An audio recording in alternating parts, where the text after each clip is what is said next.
68% of Americans disapprove of the way the Biden administration has handled the border. So how do you address that? Sure. Have you done enough? Save your breath, Kamala. We'll answer for you. No! You have not. And when they're not at a loss for words about the man-made disaster at the southern border, this administration is busy taking shots at Republicans trying to secure our nation. It's unfortunate that we had to go there. It's unfortunate that there is a governor in Texas, Governor Abbott, who has politicized this issue of what's happening on the border. And it's not making people's lives safer. It's actually making it harder for law enforcement at the border to do their job. Now a group of at least 25 governors is rallying behind Governor Greg Abbott, backing Texas's efforts to keep illegal immigrants out of this country, including our next guest. Let's bring in Montana Governor Greg Gianforte. Governor, terrific to see you.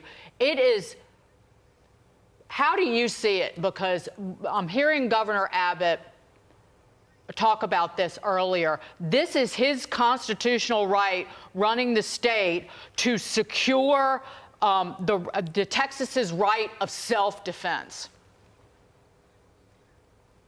Absolutely. Since this is an unmitigated disaster brought on by the Biden administration, since he's taken office, we've seen 10 million illegal migrants come into this country.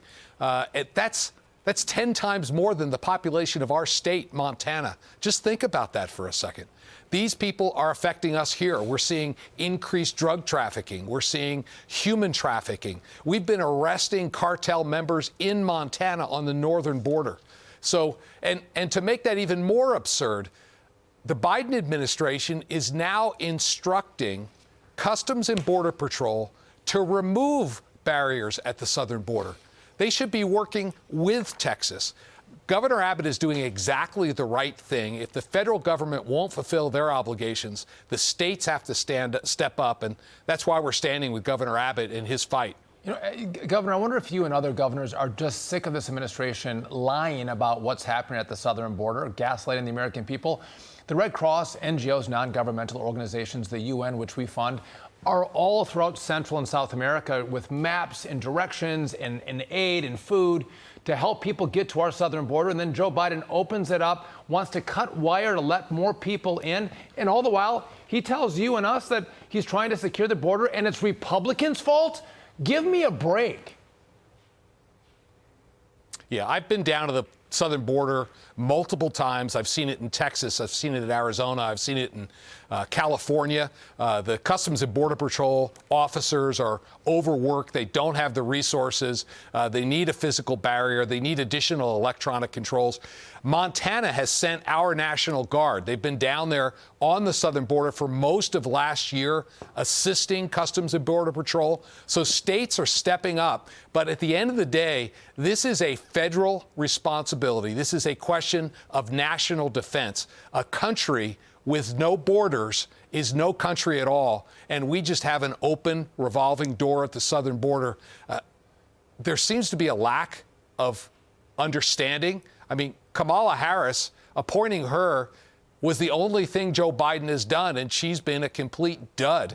There's nothing happened. That's why we stand with Governor Abbott and all the southern border governors, because every state is a border state at this point, given the influx. Yeah, the border czar is best known for her "who doesn't love a yellow school bus" speech.